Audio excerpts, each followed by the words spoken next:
कांदा हे आपल्या देशातील एक अत्यंत महत्त्वाचं पीक.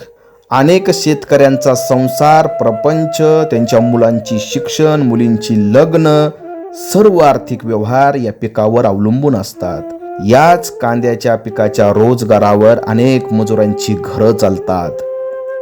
देश स्वतंत्र झाल्यापासून अनेक सरकारे आली गेली, परंतु एकाही सरकारने कांद्याला हमी भाव दिला नाही. त्यामुळे कांदा उत्पादक शेतकरी हा नेहमीच अडचणीत सापडत आलेला आहे. याच कांदा उत्पादक शेतकऱ्यांच्या प्रश्नावर प्रकाश टाकण्याचा भारतीय कांदा उत्पादक महासंघ फेडरेशन यांनी ऐका हो ऐका या कार्यक्रमाच्या माध्यमातून केलेला हा एक छोटासा प्रयत्न.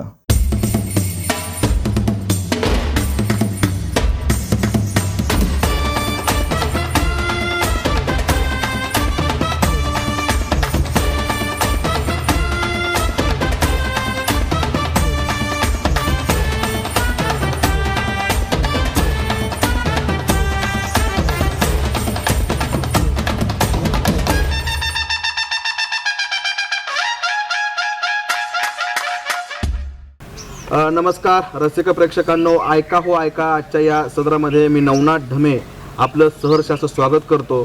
तर आपल्या सर्वांना माहीत आहेच की आजच्या ऐका हो ऐका या सदरामध्ये सध्याला आपण कांदा उत्पादक शेतकरी, त्यांच्या अडचणी, त्यांच्या समस्या, गव्हर्नमेंटची धोरणं, त्यांचा भाव, त्यांचं जे काय अडचणी आहेत त्याच्या संदर्भात आपण शेतकऱ्यांच्या बांधावर, शेतात, त्यांच्या घरी जाऊन त्यांची मुलाखती घेत आहोत. तर सर्वप्रथम तुमचं नाव सांगा मला. महादेव पर्वती खोरे, तांदळी तालुका शिरूर, जिल्हा पुणे. देवीदास दगडू गदादे, मुक्काम पोस्ट तांदळी, तालुका शिरूर, जिल्हा पुणे. शंकर बापूराव गदादे, मुक्काम पोस्ट तांदळी, तालुका शिरूर, जिल्हा पुणे. हां, तर आता मला सांगा, आपण कांदा उत्पादक शेतकरी आहात तुम्ही सगळेजण, बरोबर? आता मग त्याला तेवढा भाव भेटतो का? काय एकंदर तुमचा अनुभव काय आहे त्या गोष्टीबद्दल? खर्च जास्त होतो, उत्पन्न भरपूर निघतं, खर्च जास्त होतो, पण त्या मालाचे पैसे होत नाहीत. भाव मिळत योग्य मिळत नाही. योग्य मिळत नाही. कधी मिळाला 1 वर्ष मिळालं तर 2 वर्ष मिळत नाही. मग एवढं सगळं म्हणजे हा एक मटका जोगारासारखं तर तोच प्रकार आहे ना. एकदा आलं की त्या आशेने वाटतं येईल 2-3 वर्ष गेला 3 वर्ष गॅप पडतो मध्ये. बरोबर. आता गेल्या वर्षी तुमचा कांदा होता. हा होता ना. मग किती गेल्या वर्षी उत्पादन खर्च पण निघाला नाही. किती लॉस झाला तुमचा प्रत्येकाचा? आम्ही जो म्हणजे खर्च केला होता तो सुद्धा आम्हाला परत मिळाला नाही मिळाला सगळं. म्हणजे आता मी अनेक शेतकऱ्यांच्या मुलाखती घेतोय, त्यात तुम्ही जो मुद्दा मांडला तोच मुद्दा सगळे शेतकरी मांडतायत. म्हणजे अगदी छोटा शेतकरी असो किंवा मोठा, बरं का, म्हणजे 2 एकर कांद्यावाला असो किंवा 27-30 एकर कांद्यावाला असो. आता मला सांगा, त्यांचा 30 एकर 27 एकर कांदा असेल तर उत्पादनाचा खर्च पण तेवढाच आहे. 15-20 लाखाचा खर्च होतो. शेतकऱ्याचा तेवढा खर्चच आहे म्हणजे गोष्टीचं. आणि सगळ्यांचं म्हणजे आमचा हमी भाव म्हणजे उत्पादन खर्च पण निघत नाही. आता हे काय एकंदरीत त्याच्यावरती काय सोल्युशन? याला कोण जबाबदार, कोण आहे तुम्हाला कांद्याला भाव न मिळाला? त्याला शासनच जबाबदार आहे पूर्णपणे. आमचा सर्व शेतकऱ्यांचा असा आरोप आहे शासनावर. त्याला सर्वस्वी शासन जबाबदार आहे. म्हणजे हमी भाव दिला पाहिजे किंवा निर्यात केली पाहिजे. बरोबर आहे. नाही, आता शासनाने परत आणखीन एक गोष्ट काय केली माहिती का?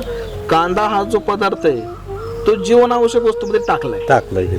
कळलं का? जीवनावश्यक वस्तू म्हणजे त्याशिवाय माणूस जगू शकत नाही. आणि तो खाल्ला तर माणूस जगणार आणि नाही खाल्ला तर माणूस म्हणजे जगू शकत नाही. म्हणून त्याचा भाव वाढला नाही पाहिजे प्रमाणापेक्षा, यासाठी ते सरकार प्रयत्न करतं. पण मला तर वैयक्तिक असं म्हणणं आहे, मी पण शेतकऱ्याचा पोरग आहे, कांदा हा जीवन आवश्यक वस्तू मध्ये नाही पाहिजे. मला सांगा, काय कांदा नाही खाल्ल्याने का माणूस वाटलं लय मागे खाऊ नको तू, बरोबर, तू काय खाल्लं काय मरणार नाही. पण ते गव्हर्नमेंटला कळलं पाहिजे की जर त्याच्यातून जर काढलं तर त्याच्यावरचं जी कंट्रोल आहे ते गव्हर्नमेंट करणार नाही. गव्हर्नमेंट काय करते, तुमचा कांदा वाढायला लागला की ते कंट्रोल करते, निर्यात बंद करते गोष्टीचं. आणि काम कमी पडलं की दुसऱ्या देशातून मागवते. कांदा गेला की सरकार लगेच दुसऱ्या देशातून कांदा मागून घेते. आलेल्या कांद्याचा बाजार लगेच भाव पाडते, लगेच पाडते. म्हणजे की बघा रसिक प्रेक्षकांनो, ही किती मोठी शोकांतिका आहे. गव्हर्नमेंट, सरकार हे कांदा शेतकऱ्याचा भाव तर वाढवत नाहीये, पण ह्यांचा भाव जर वाढायला लागला मार्केटमध्ये तर तो भाव पाडण्याचं काम सरकार करतंय, प्रयत्न करतंय. कांदा हे 100% खरं आहे. का शेतकरी आत्महत्या करणार नाहीत? आपण म्हणतो शेतकरी आत्महत्या करतात, म्हणजे याला सर्वस्वी जबाबदार कोण आहे? तर गव्हर्नमेंट, शासन जबाबदार. बरोबर. 30 रुपयावर कांदा गेला की मीडियावाली लगेच म्हणतात सर्वसामान्यांच्या डोळ्यात पाणी आलं. पाणी आलं. हा आणि हा मीडियाचा पण लय मोठा मीडियाचा प्रश्न आणि आहे. मीडियावाली परत 2 रुपयाने कांदा गेले ते मीडियाला म्हणत नाही दाखवत नाही. शेतकऱ्यांचं किती पैसे गेलेत सर, किती त्यांचा कालचं खर्च एक उदाहरण निघतोय होतं का? लातूरला अशी मीडिया गोष्ट पण घडली. थांबा, थांबा, इथे. हा. एका शेतकऱ्याचा कांदा 1 रुपया किलोने गेला.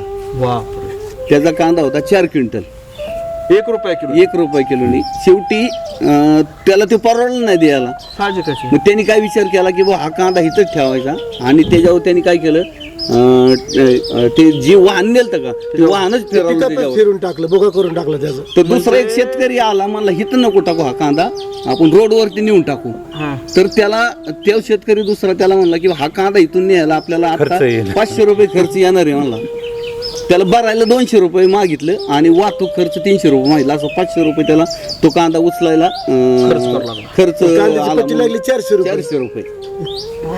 त्यांनी शेवटी नाही त्यांनी काय केलं, त्याच्यावरती ते आणलेलं जे वाहन होतं का पिकअप ते वाहन रिवर्स मागं पुढे करून टायर खाली कांदा चिंगरून टाकलं त्याचं. म्हणजे त्या शेतकऱ्यांनी कांद्यावरती ट्रॅक्टर किंवा तो वाहन नाही फिरवलं तर शेतकऱ्यांच्या आयुष्यावरती ट्रक फिरवण्याचं काम गव्हर्नमेंट करतं. कांद्यावर काय फिरलं किंवा त्याच्या स्वतःच्या शेतकऱ्याच्या अंगावर काय ती घातल्यासारखं काम झालं ते. हो, ही खूप मोठी शोकांतिका आहे. तर हे याच्या माध्यमातून ह्या सर्व शेतकऱ्यांच्या हे तळमळीच्या गोष्टी येतं.